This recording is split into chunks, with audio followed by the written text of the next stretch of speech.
স্থানীয় বিএনপি নেতাকর্মীদের হুমকিকে উপেক্ষা করে ছাত্রছাত্রীরা তাদের শিক্ষককে সারিয়ে নিতে কাউন্সিলে চলে আসছেন এবং দেখতে পাচ্ছেন আপনারা একটি বিএনপির ইউপি সদস্য এবং বিএনপি নেতা তিনি কিন্তু এসে ছাত্রদেরকে সেভাবে বাধা দেওয়ার চেষ্টা করছেন।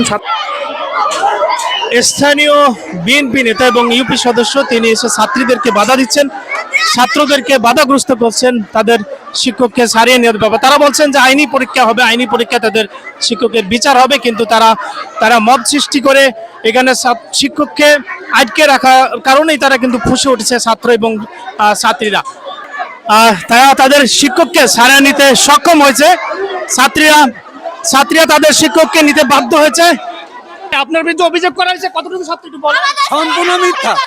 বাচ্চারাই বলবে, এই ছেলেমেয়েরাই বলবে আমি অভিযোগ করেছি। আমাকে যা অভিযোগ করা সম্পূর্ণ ডাহা মিথ্যা কথা, এরাই বলুক। দর্শক আমরা দেখতে পাচ্ছেন যে ছাত্রীদের বিরুদ্ধে অভিযোগ করা হয়েছিল, ছাত্রীরাই কিন্তু দায়িত্ব নিয়ে এগিয়ে তুলেছে। তোমাদের ছাত্রীদের অভিযোগ করা হয়েছে